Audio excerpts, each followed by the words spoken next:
You left the tribe. Alcohol is the only drug we have to justify not taking. I knew I wasn't an alcoholic. I was looking forward more and more to that evening wine.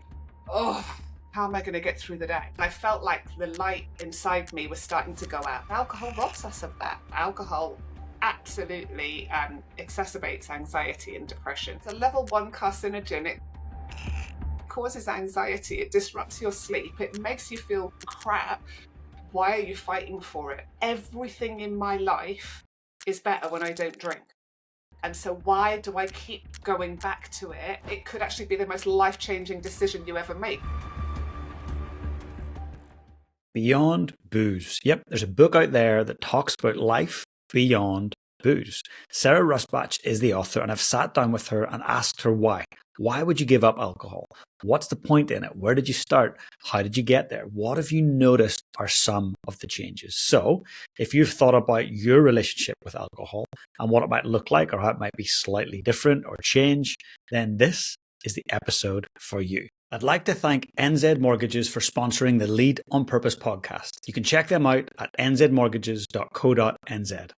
Sarah, a huge welcome to the Lead on Purpose podcast. Thank you so much for having me. Well, I'm very excited to have you here. We're going to talk about life and alcohol and how alcohol has made its way into most of our lives in some shape or form, and how it's influenced our mindsets, our relationships, our health, and even our wallets. So you gave up alcohol, and I've done the same thing about 4 years ago, but I want to talk about why you did it. What happened? What was the tipping point? Why did you give up? I think I reached a point, James, where I knew I wasn't an alcoholic. I didn't drink every day. I hadn't lost my job. I was running a very successful career coaching business. I was raising 2 kids. Like, on the outside, no one thought I had a problem with alcohol. But on the inside, I was starting to notice more and more the effect it was having on me. So in my 20s, I started drinking at 14 in the north of England, like that rite of passage of filling up Soda Stream bottles with like Southern Comfort and Malibu and going down the local park and drinking. And alcohol had been part of my life for a very, very long time, but it had never been problematic. I was a big social drinker, but always just saw myself as the party girl. And I was always the one that was having fun. And back in London in the 90s and the early 2000s, it was, there was no such thing as a hangover. You got home at 3, you got up at 7, you were at your desk by 9, bacon sandwich, Diet Coke, kind of got through the day, and then you were doing it again that night. And I had moved to Australia in 2010. And that, I think, is when I noticed, reflecting back on this, my drinking changed. I had become a mum. I had 2 very young children in very quick succession. I was on the other side of the world. I'd left my career behind in London, moved to the other side of the world, raising 2 kids. And my alcohol use had become something as a bit of a crutch. It had become something that was something that I was looking forward to. And I was doing on my own for the first time. Sarah, the party girl, didn't really have any parties to go to when she didn't really know anyone on the other side of the world and had 2 very young kids. But I was turning to alcohol more and more to make those feelings of homesickness, the monotony and everything of raising 2 young kids when you're used to having this high-flying career, and suddenly you're at home pureeing carrot and cleaning baby sick and going to monkey music. And I was looking forward more and more to that evening wine. Again, never problematic, wasn't drinking in front of the kids, wasn't hiding it or anything like that. But over the years, that crept up, because we've got to be realistic about what alcohol is. It's up there in the top 5 most addictive substances in the world.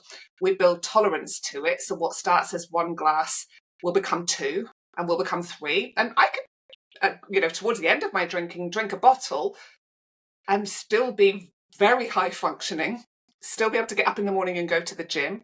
Still, like, that was where my drinking had got to. And so when I finally made the decision to remove alcohol 5 years ago, so I just had my 5-year soberversary at the weekend, as we were just sharing before we went live, I had just noticed more and more that alcohol was causing low-level anxiety.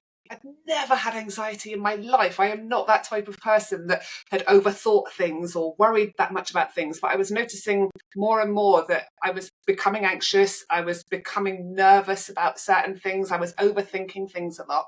alcohol was highly impacting my sleep. So even 1 or 2 glasses, I would often be waking at 2 or 3 in the morning, unable to get back to sleep, tossing and turning, finally get back to sleep. Then the alarm goes off an hour later, and then you have to go and start your day. And no one feels like they're going to reach their full potential when they've had a crap sleep, 3 glasses of wine, and they're feeling that low level anxiety. But that had become my normal. So the impact of drinking, probably I drank 3 or 4 nights a week, the impact on my sleep, the impact on my mental health, the impact on my drive and motivation. Like, I'm a very driven, very motivated, quite a passionate person. And I felt like the light inside me was starting to go out. That's the only way I can describe it. And so I took a break. This was 2017. And because I thought, I don't have a problem. I'm not an alcoholic. I don't drink in the morning. Everyone was just like, no, your drinking's fine. If I so much as dared say to anyone that I was worried about my drinking. So I took a break and I thought, I'll do 21 days. I've just got a bad habit. And they say it takes 21 days to change a habit. And I ended up doing 100. And I got to the 100 days and I was like, whoa, this is what it's like to wake up every day after 8 hours sleep. Like really true restorative sleep. This is what it's like to wake up with really positive self-talk first thing in the morning, because like 3 or 4 mornings a week, I'd be waking up and my first thought being, oh, how am I going to get through the day? Whereas when you wake up having had 8 hours sleep and you jump out of bed and you go to the gym or you go for a run and you feel, excited about the day ahead, my goodness, that sets you up for such a different mentality towards your day. In that 100 days, I made more money in my career coaching recruitment business than I had made the entire year the year before. That shows the impact that constant low-level drinking was having on my motivation, my energy, my drive, my confidence, all of those things. But I got to the end of the 100 days and I was getting a lot of peer pressure. So I was getting a lot of, oh, are you still not drinking, Sarah? And, oh, well, let's catch up when you're drinking again, was a very classic line that I got. So I went back to drinking, thinking, okay, I've had 100 days off. I don't have a problem with alcohol, because if I did, I wouldn't have been able to take 100 days off. And I thought, now I'll be a moderate drinker, someone that just has a glass of wine couple of times a month with a roast dinner, and that'll be it. But that's not the way it works, because when we've built up those associations with alcohol, those neural pathways that are, when I'm stressed, alcohol makes that feeling go away. When I'm angry, alcohol makes that feeling go away. When I'm pissed off with my husband or my kids are driving me nuts or whatever the thing is, if we've built a neural pathway, then that neural pathway don't go anywhere. So once I'd let alcohol back into my life in the smallest little bit, the neural pathways kind of fired back up, and all the time the associations started to become, have a drink. And so then my tolerance started to build up again. So then it was several glasses again. That carried on. And then I got to April 2019 and I just went, everything in my life is better when I don't drink. And so why do I keep going back to it? And why do I keep fighting to moderate? It's like I've got it on this pedestal of having alcohol in my life as a moderate drinker is like the elixir of life. And then I sat there and went, let's not forget Sarah. It's a level 1 carcinogen. It causes anxiety. It disrupts your sleep. It makes you feel crap. Why are you fighting for it? And that was when I kind of had this epiphany and went, I'm going to go and I'm going to create an absolutely amazing life without alcohol. And that was that in April 2019. Half a decade on from that, and your life is vastly different. Your relationships are. Now, I know there's going to be some people listening right now who feel a little uncomfortable because you left the tribe, and the tribe being all of the people who like to use alcohol to socialize, to unwind, to reward themselves for a big day or a big week, to celebrate a christening, a marriage, to drown their sorrows after a loss. A lot of people are going to be a bit uncomfortable because when someone leaves the tribe, it's like, oh, you're shining the spotlight back on me for a second. And I know personally, when I give up drinking, people said the same thing, like, come on, James, you're so fun when you drink. I was like, oh, wow, is that a compliment? And James, let's catch up in a couple of months when, you've seen sense and you come back to drinking. And when I caught up with them again and I didn't drink, there was a deep discomfort for them, not for me. And I work with a lot of high performers, whether they're athletes or CEOs, and the amount of conversations I have where they say, I really wish I could give up alcohol. But you know what? I need it to socialize. I need it to entertain clients. I need it to enter excuse, right? They have this attachment to it because it's safe, it's known. And as you said, you've got these neural pathways that are so strong that it's an automated behavior. So for the person that's kind of justifying it, I was that person for a long time. What's your advice for them to break that pattern of thinking long enough for them to actually shift the relationship with alcohol? Yeah, I think it's really important that we start to get clear on our alcohol use today, because we can have very romantic memories and feelings towards alcohol. We romanticize it. It was, many of us started drinking in our teens. It was how it gave us that bit of confidence for, our first, encounters with the opposite sex and going out to bars and clubs and doing all of those things. So we've built this very strong neural pathway that is, I need alcohol to have fun. And therefore the story goes, well, then I can't have fun without alcohol. But then we need to start challenging that. Because, I always remember I sat down with a client the other day and she said, I feel like I'm letting my friends down if I stop drinking. And I said, but have you ever spent time with your friends without alcohol? And she said, well, yeah, of course I have. I've gone and had breakfasts with them. We've gone to yoga classes together. We've gone and done a walk together. And I said, and were you letting them down then? No. So we've got to move away from the stories that we tell ourselves. And I always say to everybody that the best place to start is take that break from alcohol, but see it as an experiment. So simply start noticing, get a benchmark of testing a few things. How would I rate my sleep right now? What's my energy like day to day as a drinker? What's my anxiety like day to day? If you're a woman, what's the impact of alcohol on any menopause symptoms that I might be having? Do I find that it increases hot flushes? Do I find that I'm putting on more weight around the tummy? Am I getting quite spotty on the face and my skin's breaking out? Start to notice, what's my self-talk like? What's my motivation and productivity like at work? Am I showing up as the person I want to be? Do I know that I am absolutely meeting my full potential? Because my argument would be, I don't know many people that could reach their full potential drinking in the way that most grey area drinkers drink, which is 2 or 3 glasses or 2 or 3 beers, 4 or 5 nights a week, maybe a few more at the weekend. And many people would think of that as just being standard drinking. That's grey area drinking. And I don't know many people that can do that and still reach their full potential. So it's really good to get a benchmark. How would I score all those things out of 10 right now as a drinker? Then take a break from booze and see it as an experiment. Be an observer of you and your life without alcohol. So what's my energy like? What's my sleep like? What's my productivity like? Has my anxiety gone? Do I notice that I'm performing better in my exercise, when I'm running, when I'm at the gym? Do I notice I'm calmer with the kids, that I'm developing different relationship with them? That role modeling to my kids was another really important one in my decision to remove alcohol. And when we get to the end of a period of time off alcohol, we can sit there and go, I've got data now. I've got information. Which version of me and which version of my life is better for me? Do I like better? Because so many of us are living with this belief that a life without alcohol is a less than life.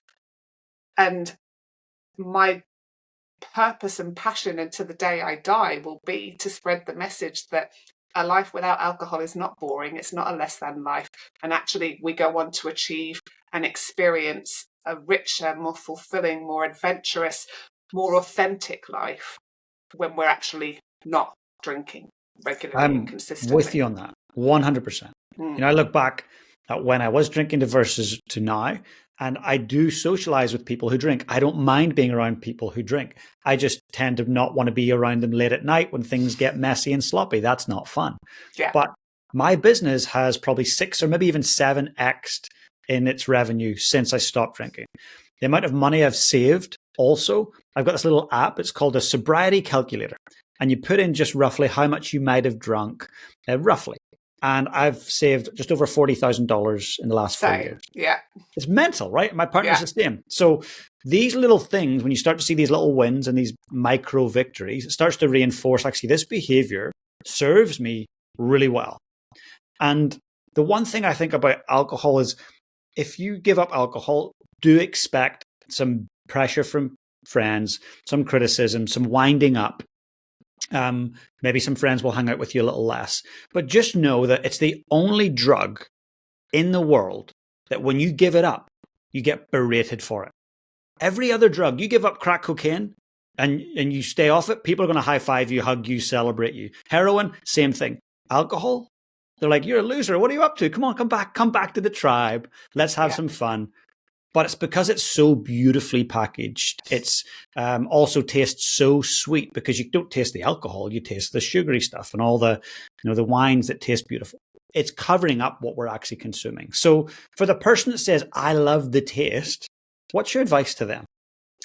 I think it's really important to reflect on that, because I used to say that I was considered myself a wine snob, and I would go to all the wine tastings and think nothing better. I was in heaven on those nights. But in actual fact, I was sat next to someone on a plane recently, James, and he had a red wine right next to me.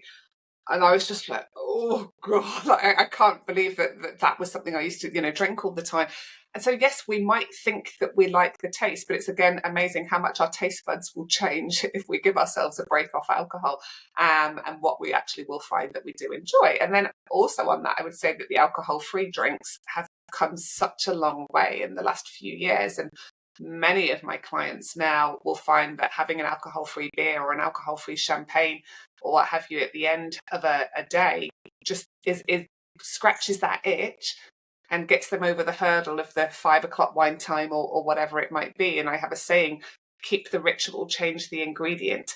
And so if you often will pour a wine on a Friday night, pour an alcohol-free wine and just notice, does that, scratch that itch for you? My husband stopped as well, and he's we've got a boat, he's a Kiwi, he's a mad keen fisherman, and like all those associations of when you have a beer, but he totally finds now that an alcohol-free beer at the end of a hot day on the boat, catching fish, coming back, when he's filleting the fish down at the filleting station with all the other blokes, and he'll just take an alcohol-free beer and no one even notices, particularly if it's in a stubby or something. And so it's finding those things that work for you, but as you say, being prepared for the fact that alcohol is the only drug we have to justify not taking. So there will be comments, there will be pressure that comes from others. And something I wish I had done that I didn't do when I first removed alcohol was I felt shame that I couldn't moderate this addictive substance. I felt shame that I always drank more than I intended, that I just couldn't keep on top of it. So I didn't. And I also felt like I was letting all my friends down because I was Sarah the party girl, and so everyone was going to be disappointed that I wasn't drinking. So instead of saying alcohol's rotting my soul and destroying my sleep and killing my energy, I said, oh, I just want to lose a bit of weight, so I'm just going to stop drinking. Now, when you say that, the first thing people are going to say is, you don't need to lose weight. Oh, Sarah, come on, just have one, or have a vodka and soda. There's no calories in that. So I left myself open to that kind of pressure. Whereas what I could have said was, alcohol's really impacting my mental health at the moment, and I need to just take a bit of a break.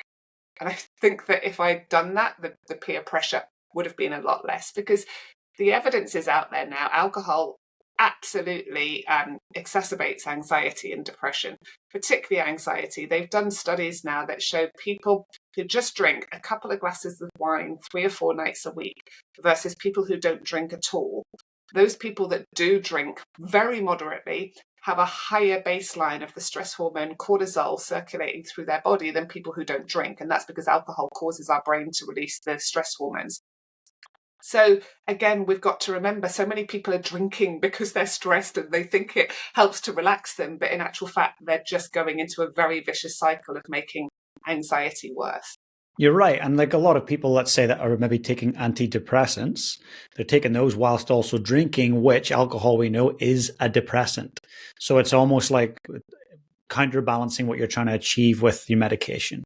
Now, I want to think about the professionals out there that are maybe at a work function, and there's maybe their bosses around, or there may be some clients they're trying to schmooze, and they don't want to say, hey, alcohol's impacting my mental health, so I'm taking a break. What other one-liners, because that's all it takes is a one-liner to shift the focus away. What other advice would you give them to try and just say, hey, no, I'm good, I'm going to focus on this, or I'm driving, or what are some things that they could use? Yeah, so we talk about this a lot in my groups, and there's a few different ones depending on the scenario, but it's great to say I'm training for something, whether it's like, an Ironman, a marathon, a half marathon, a 10K, like whatever, even if you're not, like it's the one time that I say it's kind of okay to tell a white lie just to get people off your back. I was at a dinner party and I've never met this woman before, and she went to pour me a glass of wine, and I said, oh no thanks, I don't drink. And she looked at me and she went, oh, are you an alcoholic? And like it says so much about society, doesn't it? That you say to someone you don't drink and their first thought is, well, you must be an alcoholic. So I think it's great to have something there that is your reason for not drinking. I'm on antibiotics. I've got a big deadline this week. Alcohol's been really messing up with my sleep and I just feel really tired. I'm just trying to get on top of it. I'm seeing a sleep expert and he's told me I'm doing a weight loss challenge and I can't drink alcohol for 8 weeks. Like just something that just goes, nah, I'm done, that shuts it down, doesn't leave you open to peer pressure, but also doesn't invite too much personal information. That's brilliant. Honestly, it's brilliant. I found in the first maybe 4 to 6 weeks that I needed those one-liners. But after I got to 12 weeks and beyond, I actually started to really embrace the fact that I love my life without alcohol. And I'm happy to say, hey, no, I don't drink. Thanks a lot. I'll have a soda. I'll have a Heineken 00. Yeah. I became proud of it almost. I turned around to go, hey, I'm really proud of this decision I've made. But in the early stages, it was like shame. It was like, oh my God, will people stop doing business with me? Will people stop hanging out with me? Will my business crumble? It's been the opposite. And it's been a talking topic for people who want to not necessarily quit, but they want to change their relationship with alcohol. And the only way to change it is to have some perspective and develop awareness. So taking a break. We're about to step in to July. Now, it's been called Dry July for a long time for a really good reason. So this is a good time, I think, for people who are curious about shifting the relationship with alcohol to go, this is it. So if somebody's going, hey, I'm thinking July is it, what advice do you have for them as they step into this new territory? It's really important that there are two attitudes that we can take towards taking a month off booze. So when I was in the midst of my drinking, I would do these dry January, dry Julys, and it would almost be like a punishment. So I'd almost be sat there, I'd be crossing the days off, people would be asking me out, and I'd be like, oh God, no, I'm not going out tonight. Why would I go out? I can't drink. I'll just be at home, like on the sofa with my cup of tea, and I'll see you on the 1st of August. And if we go with that attitude, it's like the words of Henry Ford, whether you believe you can or believe you can't, you're right. If you believe that you can't have fun without alcohol, then of course you can't. If you believe that your life is going to be boring without alcohol, then it will be. So if we go in with that attitude, we've got to be really careful because we're not actually going to get anything from it. Whereas if we go with the attitude of, I'm going to look at what the benefits are for me, I'm going to look at the impact that it has, I'm going to look at what I can add in when I take alcohol out. And I work with a lot of business leaders, and and I work one-to-one as well as in group coaching. And it's all about performance coaching, and it's all about understanding that you will be on fire when you take the alcohol out. Most people don't realize that they're feeling 5 out of 10 most of the time because they don't take a long enough break from alcohol to ever know what it feels like to not have alcohol in their system in some way. It takes 72 hours for alcohol to leave your system. So, and as we get older, we produce less of the enzyme ALDH, which is the enzyme that breaks down alcohol and helps the body to metabolize it and get it out of the body quickly. So as we're older, we're just not as effective as doing that, which is why our hangovers get worse, why our sleep becomes more impacted, and why we will feel more of the effects of alcohol for a couple of days rather than just bouncing back very quickly the next day. So taking that break and noticing, as I said before, seeing it as an experiment, being really curious and noticing what you're gaining and what you're benefiting from. And how does it feel to wake up on a Saturday morning, not hungover, with the whole day stretching ahead of you, with all of this time to fill doing exactly what you want. Like, you can't put a price on that. At It's the a end of the gift. day, what do we have? What is life? To me, it's time and energy to spend doing things we love with the people we love. And alcohol robs us of that. And so actually having the time, energy, and intention to get up, do your exercise, spend time with the kids, go and do social things, go and do interesting, fun things, whatever it is that lights you up, and having the time to do that has a ripple effect in every area of your life, because you're feeling more fulfilled, you're living more aligned to your values, and therefore you're going to show up as a more authentic and most likely have a greater positive sense of well-being. 100%. And I like to only do things that I can measure, right? So if I'm going to make a change, I'm like, well, I want to actually sit back and measure if I can make a difference. So I started thinking, okay, if I have one day a week where I have 3 or 4 drinks, even 2 drinks, let's say 2 large pints of beer, one day a week, I know the next day I'm not going to be at 100% from an energetic standpoint. I just won't. I might be at 95 or 80 or whatever. So I started going, okay, if I did that once a week, that's 52 times a year. That's 2 months a year where I'm actually hungover. I'm under power. I am low energy. I'm a bit grumpy. I'm a bit short. I'm lacking focus. And then I asked myself, like, what's the most important thing? Well, the most important thing to me was being a good dad. I wanted to be a good dad. That meant a lot to me. So I said, am I being a good dad now whilst I drink? Well, I think I'm being good. Well, let's not drink and let's see if I improve. And I have to say, I'm more patient, a lot more patient. Totally. I've got more energy to wrestle. So Finn's about to turn 8. So I'm able to wrestle and run around and bike all around the city with him.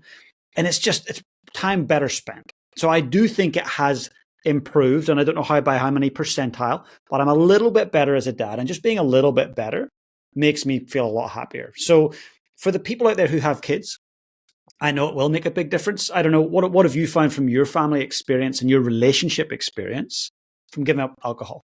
Yeah. And I think there's 2 parts that I'll talk to on that, one with my husband and one with my kids. So my husband, we met at the age of 24 and we were both pretty big drinkers. I think my chat line to him was, do you want to come and play my drinking game? So that kind of like, he was a Kiwi tour guide in Western Australia. I was backpacking. And so our life was just party, party, party for a very, very long time. And once we'd moved to Australia, although we had kids, we still drank a lot together. We enabled each other. It was our ritual of connection. Was him coming home from work. I would hear his truck pulling into the driveway. I'd be like, oh, it's wine time. And we would go and sit outside together. He'd have a beer. I'd have a wine. We would connect. We would talk about the day, maybe have a cheeky fag behind the washing line. And that was like our little rebellion against, parenthood and adulthood and all of those things. And then we stopped drinking. And then we stopped having that ritual of connection, because we hadn't realized, you don't realize what you're doing is not just about having a drink, it is a connection. And then we started to go more and more distant. I started doing a lot of work on myself. After I removed alcohol, I made the decision to do some therapy, to do some somatic work. I retrained to become a health and wellness coach, a grey area drinking coach, a menopause coach. And so my life has changed beyond recognition. And he was less interested in doing that self-reflective work. He knew he wanted to stop drinking, but was very happy staying, as he had been in his career. And so it suddenly felt like we were on different paths. So we ended up in couples therapy. And the couples therapist was getting a picture of our life. And he went, well, I can see what's going on here. You do not have your ritual of connection anymore that the alcohol had provided for you. And as couples, we've been together 20 odd years. Like, you want to feel seen, heard, validated, understood. Like most, not all of the time, but a lot of the time. And we'd stopped having that because we'd stopped having that moment of going, hey, how was your day? What happened to you today?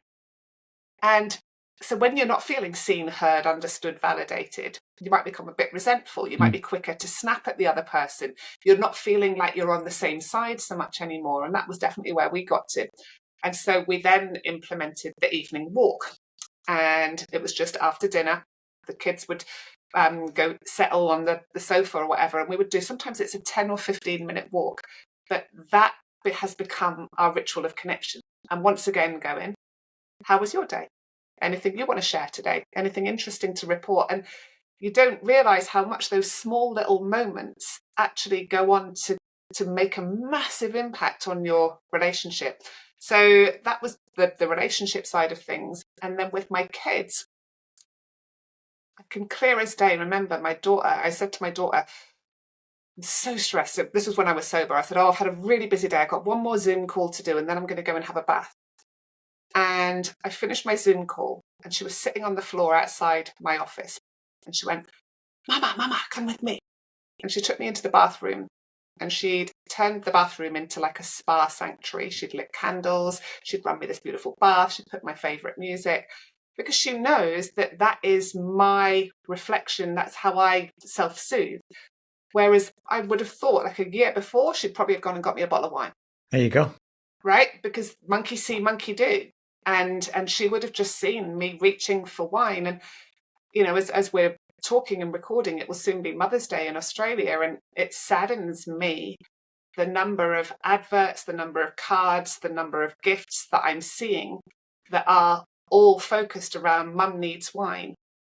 Because the statistics show that mothers who are grey area drinkers or have alcohol use disorder will have daughters who are 7 times more likely to develop it themselves, because they've never seen mum managing stress in a healthy way. They've seen mum reaching for alcohol the moment she faces any adversity.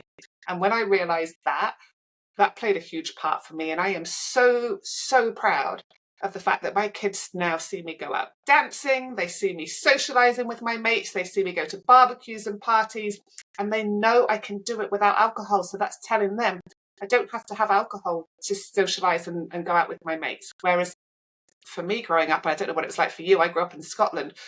Every time my parents socialised, I can clear as day remember it involved alcohol.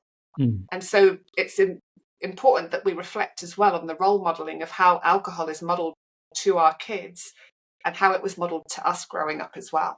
It's really powerful. Yeah, because we are constantly modeling to the people around us, whether it's our kids or colleagues or friends. And what's interesting is when I was drinking, I actually didn't see alcohol show up in marketing or advertising or on movies or on birthday cards. I didn't see it at all. As soon as I stopped, let's say 3 or 4 months in, I was like, are you kidding me? They're placing alcohol there? Like even on kids' TV shows. Totally. And the parents are drinking and I'm like, this is totally not right. This is like very unsavory and not cool. The amount of marketing that goes into alcohol in movies, in, cosmetic ads, anything you look at, there's always alcohol there. Why? Because there's such massive marketing budgets. The margin's huge. Yeah. And once they get us hooked on it, it's hard to get us off it, right? Exactly. And we've normalized it. I feel like there's a whole movement around mummy wine culture and how women are drinking the most that they've ever drank before. And actually middle-aged women are the only demographic where alcohol use is going up and not down. We are seeing it go down in the younger generation, and we're also seeing it go down in middle-aged males. But middle-aged women is the only demographic where it's going up.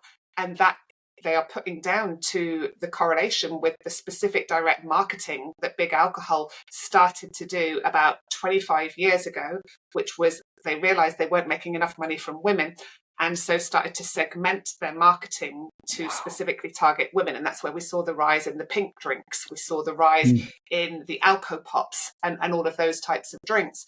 And it's really interesting because just last week, the Lancet, which is the biggest medical journal in the world, had a breast cancer commission, and they reported their findings, and they have actually come out and said that in order to really impact the very frightening numbers that they're predicting that breast cancer will become over the coming years, in order to ensure that doesn't happen, they've asked for policymakers to ban the commercial marketing of products linked to causing breast cancer, such as alcohol.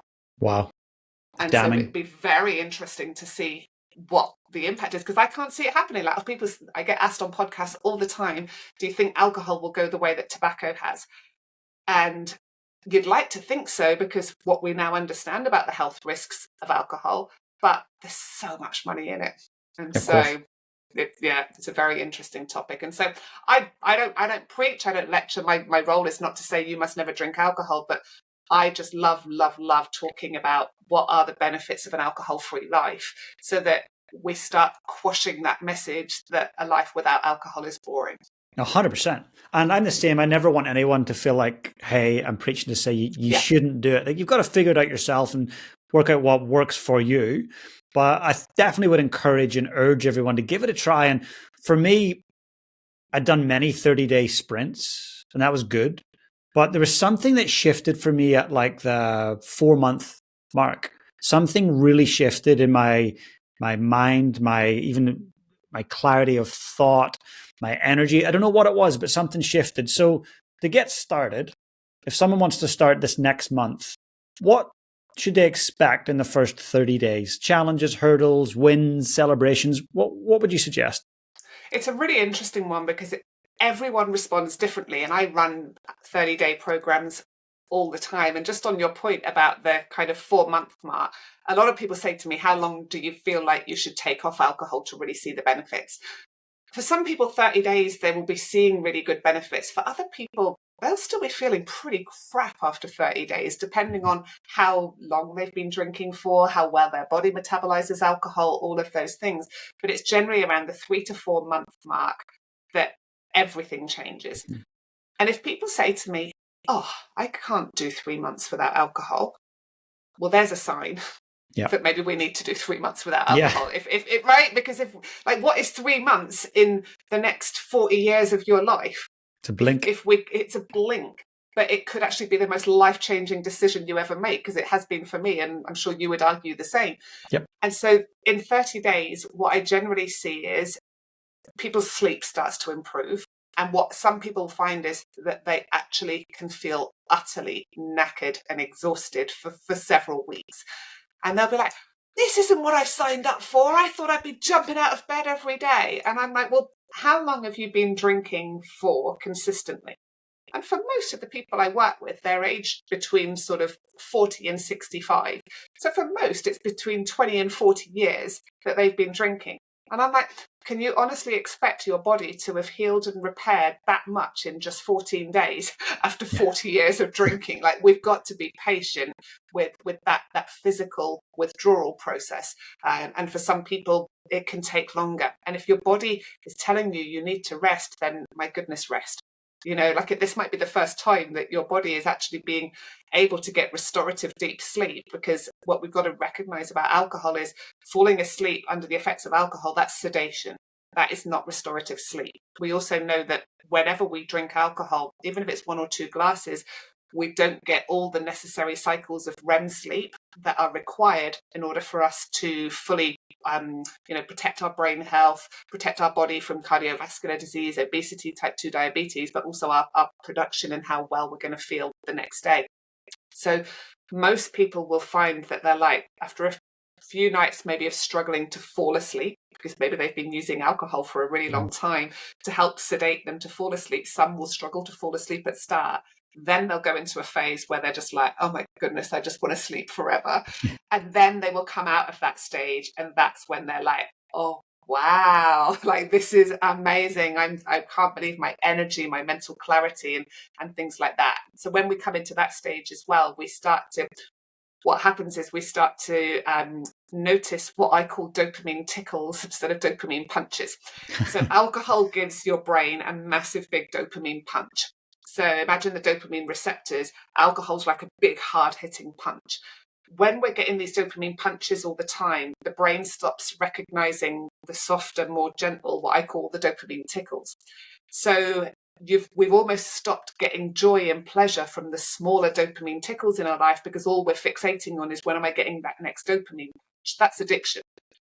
When we remove alcohol and the brain starts to readjust, we start to get joy and pleasure from those dopamine tickles again. So we start to really go, wow, what an incredible experience to get up and see the sunrise on that walk this morning. Oh, what I'm really appreciating this beautiful moment, jumping on the trampoline with my kids and all of us laughing together. Oh, I just had a really beautiful night connecting with my friends, laughing around a dinner table. I feel all soft and gooey inside. That was just wonderful. Like, we start to notice those dopamine tickles that are the body, where we're meant to get those dopamine tickles in life, but we've been missing them because we've just been focusing on alcohol all the time. And then, like, for those of us that are vain, and like, I'm a 48-year-old woman, like I'm very much wanting to age backwards now. My skin is the best it's ever been. And I feel like I can look at photos of me now compared to, 5.5 years ago when I was drinking. My face was very bloated. I often had like spots along my jawline, which is a sign of your liver struggling to function. And now my skin is hydrated, it's glowing, all the bloatedness is gone. And so definitely feel like that's one of the best anti-aging secrets out there. And it's something that's quite a quick win. I had a client the other day and she said to me, I was like in the mirror, Sarah, and there was this mark on my cheek and I kept rubbing it and I couldn't work out why it wasn't going. And my husband came in and I said to him, why won't this mark go? And he went, oh, that's your cheekbone. She was like, I haven't seen my cheekbone for 30 years. So, because alcohol really bloats us. And so, a lot of my clients notice, particularly the male clients, will start to lose a lot of weight quite quickly when they remove alcohol. Our energy starts to increase. We get way better performance when we're exercising because alcohol really impacts our heart rate. So there are many benefits that you'll start to notice. And then this increased sense of confidence and self-belief. They've done studies that show people who drink consistently and regularly are less open to change. So we become very habitual, very stuck in our ways, and we kind of living that Groundhog Day. And when people remove alcohol, they start being open to taking chances, to being brave, to dreaming big, to, oh, maybe I could take my business in that direction. Maybe I could go for that project. Like everything starts to open up. Like I always say, alcohol keeps us small because it keeps our beliefs about ourselves small. No one's going to go and put their hand up for this really big opportunity when they're feeling anxious, tired, grumpy, and lethargic all the time. And so it's incredible what starts to happen in that bigger picture in other areas of our life when we remove alcohol. No, I 100% hear you and feel it 100%. In my life, I've experienced it. And for the person that's listening right now going, how long will it take me? I want to share that the University College London did a study on habit installation. And for the average habit, a new habit, it takes on average 66 days to install it to the point of automaticity. So that's like a couple of months. So it's going to take a minimum of that to start to actually embed an absolute new habit. So they're not going to see a new habit form in 7 days, in 21 days, in 28. They will see changes. They will experience different things, but a brand new habit takes time. So be patient with it and have fun with it. And Sarah, if they want a little bit of guidance, is there anything that you can do or offer clients that maybe aren't sitting with you in Perth, Western Australia, that you could help them on their first 30 days? Yeah. So I work with clients all over the world, America, Canada, UK, Australia. I've got lots of clients in New Zealand, and I offer 30-day programs. So there is a 30-day program on my website that people can start at any point. And the reason it's worth doing that is because I will start to share resources and information that you will not have been exposed to before. And we've got to remember, we live in a world where even though we might not be consciously aware of it, we are getting subliminal messaging constantly that is telling us alcohol is a reward, alcohol is a relaxant, alcohol is adding to our lives, whether that be product placement in movies and films, whether it be adverts, whatever it is. So it's really important that we start absorbing and taking in way more information that is opposite to that. And I also share a lot of information in this 30-day program. You get a daily video every day into your inbox, about 10 minutes, and there'll also be a resource, whether it's a blog or a podcast or a TED talk, that is super empowering and super informative. So that is all available on my website, sararusbatch.com. I also run 30-day female-only challenges because I am a menopause coach as well. And a lot of the women I work with are midlife. And so I really guide them through what they can add in to really improve their life experience at this age when they remove alcohol. And I do have one starting on the 1st of July. But the other option would be, do pick up my book. So my book is available all over the world, and it's called Beyond Booze, How to Create a Life You Love, Alcohol Free.